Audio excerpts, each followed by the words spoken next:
Hey everybody. I'm going to share a few things that have happened in the last week of August that have just been profound and wonderful and very helpful for me personally with my mental health and my spiritual growth and just, you know, where I'm at right now and the person I'm trying to become.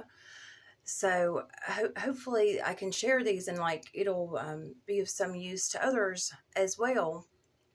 It was this whole summer has just been like incredibly spiritual. This has been the most spiritual time I think of my life, and it's gone back and forth. It's been a lot of I felt like I've been living on the edges of like these two opposites in my mind.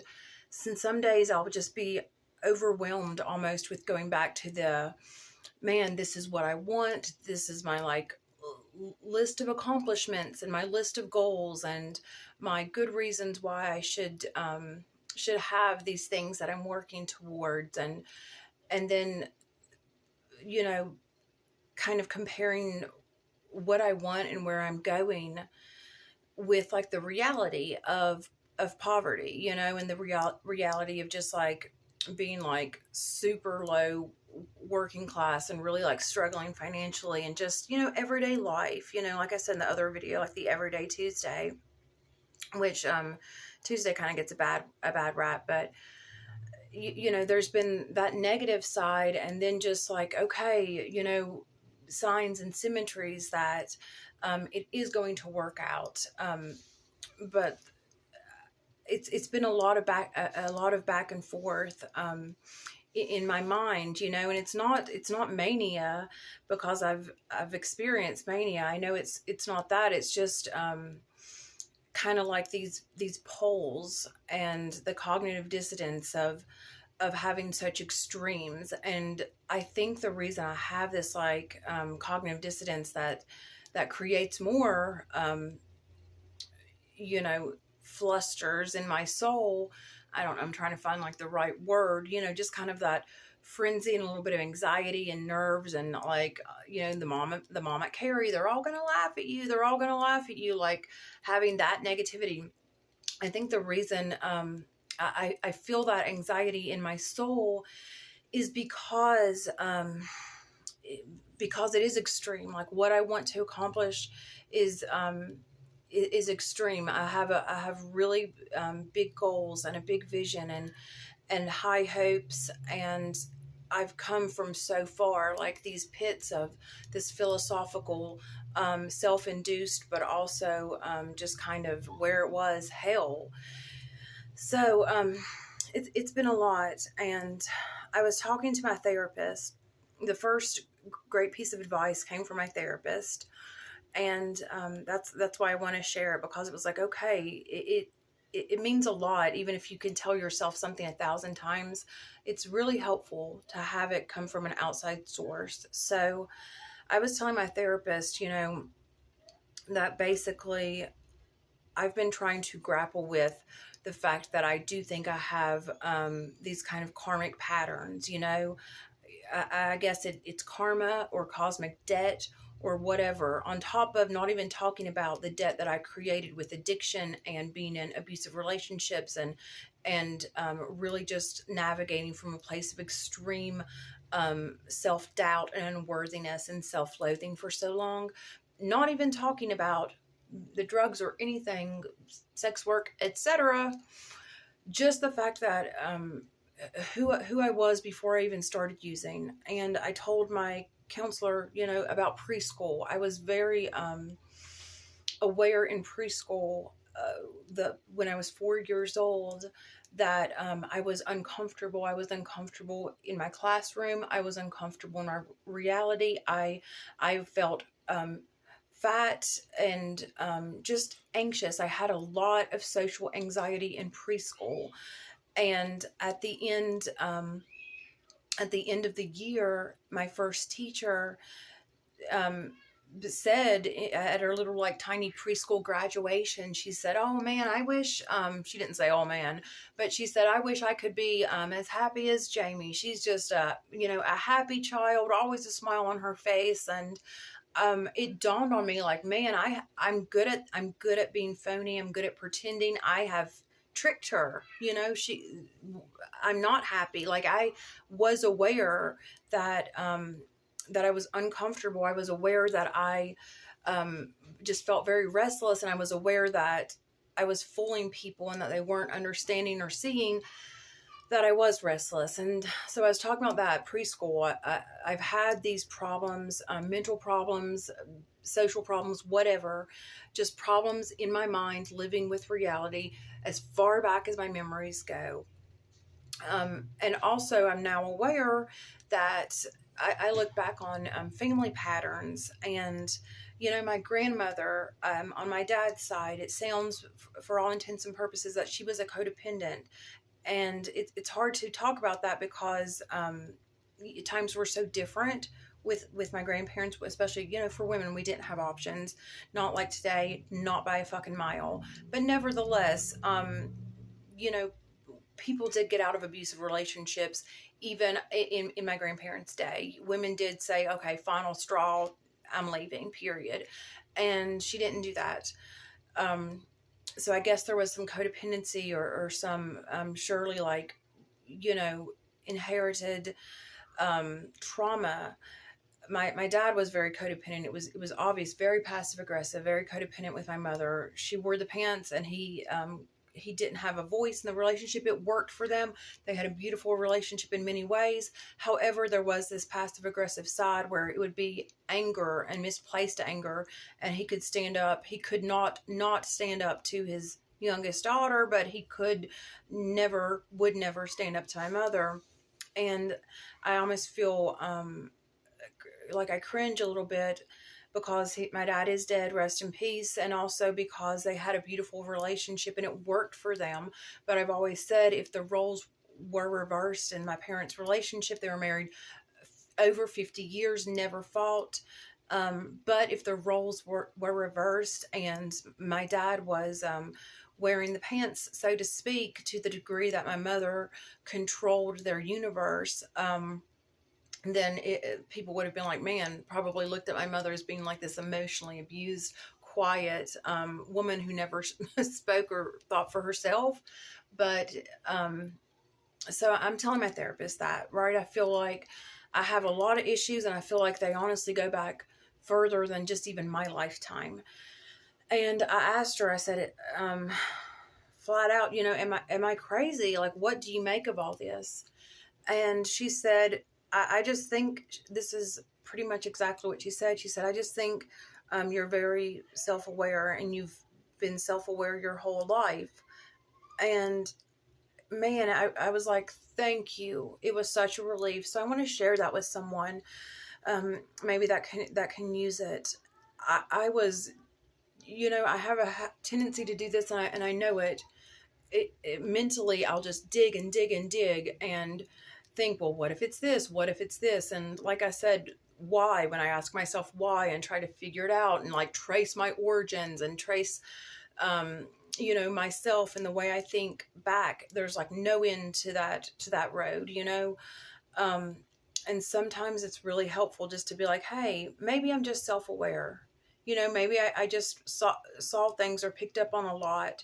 And I'm saying this to add on, maybe I just have a lot of feelings. Maybe I'm just very emotional. Maybe I just have a big heart. Maybe, maybe I'm just awesome, and I see the truth, and I see life, and I see it all, maybe I just have a big heart and have a lot to offer. And sometimes it's hard to find your place in the world, or find out what you want to do when you do have a lot of emotions, like where to place them. And my problem was that I did not place, I did not focus on self-love and owning my own voice, And so I'm just getting to that place now in my super late 30s. I'm just getting to that place of being like, man, it's okay. I'm okay. It doesn't have to be always like this deep dig. It can just be like, well, you were self aware, and that can suck. And it really sucks when you're in preschool, and you don't know what to do with all this awareness. Um, but it was just very validating for her to say that. The second thing I want to share is something I hadn't heard before, or I don't remember if I had. I've always been a fan of Carl Jung ever since I was, in college for the first time, as like 18 to 21 traditional college experience. And I was taking psychology courses. I always loved Carl Jung.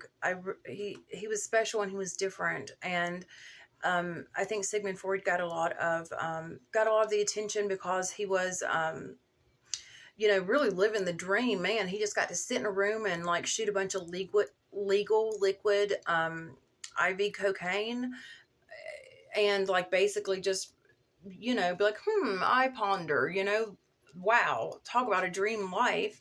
And because it hadn't been really done before, everything he said, he was like, wow, this is genius. And a lot of it was, but then a lot of it got like really we all know, like oddly sexual, and he just got probably like a very inflated ego. It's probably a nightmare to deal with. But anyway, because like I think, anyway, Carl Jung is just underrated, and I've always really like resonated with the stuff he said. And I love the fact, and as I've gotten older, I love it and appreciate even more the fact that he really got it on a deep level, like the merger of psychology and the soul, and that deeper thing. And like, hey, these coincidences are not coincidences. These symmetries are something special, that this like beautiful interwoven like quilt of humanity and love and just connection. It's beautiful, and he picked up on it to this amazing degree and like documented it. But Carl Jung said something about anxiety, and I saw it on a video that I wanted to share. I hadn't heard him say before, and I was like, man, Carl Jung and anxiety, like I was all ears. And it was basically like people often have anxiety, specifically social anxiety, for one of two reasons: either because they are nonconformists at heart, who are trying to cram themselves to conform to something that they cannot conform to, or they are conformists at heart and they are trying to be more than what they are. And either way, it's like the anxiety comes from being disingenuous and just not being okay being yourself, always trying to look external and like match that mold that you just do not match, or not just accepting yourself as is. And I was like, man, that really makes so much sense. And as someone who hated themselves and was just riddled with social anxiety, and being just, like I've said, clinically self-conscious, there really needs to be, like, I think it's like a mental disorder when you are so self-conscious, you cannot fucking function. That was me. It was exhausting. But I think that's where it came from. I think a lot of times mental illness, at least for me, and personality disorders, and I'm obviously, my ex used to say, Jamie, you are not a psychologist, you are not a therapist, you are not a doctor, because I was always like trying to give my professional diagnosis that I did not have. So yeah, I'm not a doctor, man. I don't know, but just in my opinion, it seems like a lot of my mental problems have come from trying to fit into a system that I didn't understand at the time. I thought I was just a broken pile of, bleeding hearted shit. But in reality, I think the system is so freaking broken and ugly and twisted and disingenuous and artificial and plastic and uncanny and just like corrupted and rotten to its core oftentimes. And that's what I was trying to fit into. No wonder, like, I felt insane, right? No wonder if any of us feel insane. This system is broken, and it's up to us through love, like the Beatles. Even though I always confession time. I think the Beatles are kind of overrated. I like the Rolling Stones. I always have. But psychedelics made the Beatles like so awesome. No offense to any like Beatles hardcore fans, but all you need is love. It's true. They were spot on. All you need is love, and love has to come from yourself. You have to love yourself first. But all we need is love, and we'll be okay. And I'm like really learning that.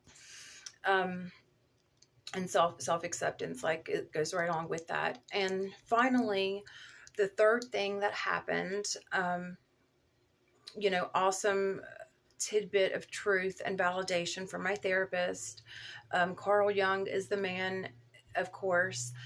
Third thing is a beautiful example of a manifestation, a law of attraction manifestation.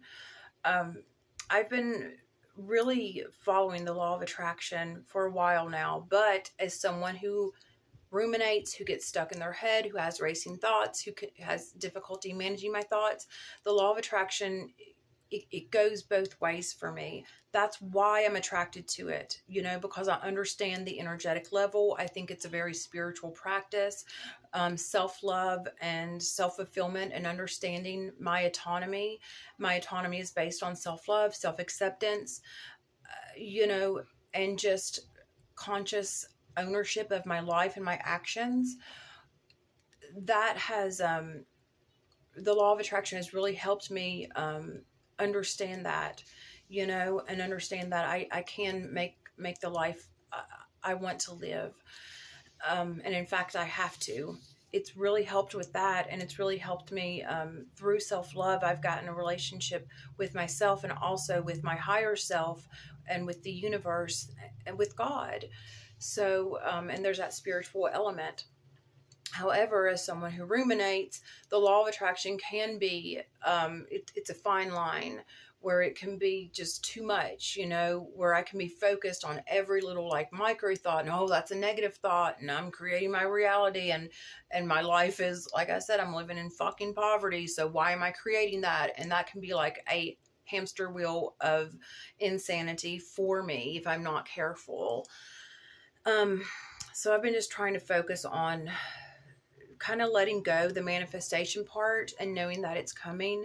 I had a big ditch to dig my way out of. I had dug a lifetime's, in the trenches, so getting out of that, it didn't happen overnight. And I resent some people in the law of attraction community who think that it should happen overnight, your manifestations, because that's kind of an oversimplification for myself. That doesn't resonate at all. But I manifested something. I manifested something beautiful. And long story short, I'm getting married next month. I manifested my soulmate through self-love, and through not needing a relationship, and being totally fine being alone for the rest of my life, because I really understood and was living from a place of, I'm not going to be alone. I have myself, and I love myself, and I don't need no stinking relationship, and really living that truth. And it was just like the saying, when you stop looking, truly, that is when you meet the one. And which also ties into law of attraction, right? I had to live in love to receive love. I had to love myself. And that's what happened. And I'm getting married next month, and I manifested my dream wedding dress at a 75% discount. And the way I did that was, not intentionally. I'll tell you that. I couldn't have, pictured it happening, but there were a few dresses that were just way out of my price range. But they were dream dresses. I was looking on Still White, to look for a used one, but I have had a bad experience. I bought, a dress off of Etsy. The dress itself was exactly what I asked for, but I did not understand what I did not understand. And I did not know enough about fabrics, cuts, enough about like the sewing. I just didn't know to know what I was asking for. I wanted something that was gray. I wanted a gray wedding dress with stars on it, and that sparkled. So I had to get, go through Etsy. I did, and that's exactly what I got. It was exactly what I asked for, but it was like a ball gown. It no longer fits me. Um, I just did not want a I didn't want to feel like a cake topper, and that's how it turned out. It was very poofy and ball gownish, and it had a natural waist. I have a high natural waist. It just looks, and it's too big now. So I started over at square one, and Bristol Bridal Station is amazing. That's where I got my dress. I went there, I made an appointment, and they get dresses donated from all over the country, brand new, never been worn dresses donated. And they are like an organization that works with the Salvation Army, with girls and women, high risk girls and women that are in like that just need help. And it's kind of like it's a bridal boutique for the Salvation Army, that the proceeds go to the Salvation Army to help women and young girls. It's amazing. And because of that, they get high quality dresses donated that are 75% off, a fraction of what of the cost. And I went there, you know, you get to give back, and they have an amazing selection of wedding dresses, amazing. And sure enough, lo and behold, in my size now, after I've lost 2 dress sizes through healthy eating habits, they had my dream dress, Willow Be by Waters Lunella. It's so beautiful. It's sparkly, it's flowy, it's not heavy, it's just beautiful. And it was 75% off. I think like over $2,000 originally, and it was $600. It was amazing. I was like, oh my God, this is it. This is the dress like I never thought I'd be able to buy, or be able to afford. And guess what? There it was, donated, and it was just like a beautiful thing. And you know what she said to me when I tried it on? I tried on a few dresses, and I was like, I'm going to try this Lunella on just to see if it fits. And she was like, wow, it looks like you've manifested that dress. And I didn't say anything about law of attraction, and it just was a beautiful moment where it's like I did manifest this dress. Funny choice of words. It was beautiful. So I just wanted to share that. Maybe I think I'm going to do like another video sometime talking about my relationship more, and just how beautiful that is. But I just wanted to share those 3 things. Stick with the law of attraction, because we do create our own reality. But for me, sometimes I have to give up on the on saying like, you know, I'm a millionaire, because I just, my soul is not the truth right now. But if I focus on self-love, self-acceptance, and just loving myself, that helps with social anxiety, that helps with law of attraction, you know, that helps just with everything, you know. So y'all have a good night. Hopefully that'll help somebody else too. Have a good night.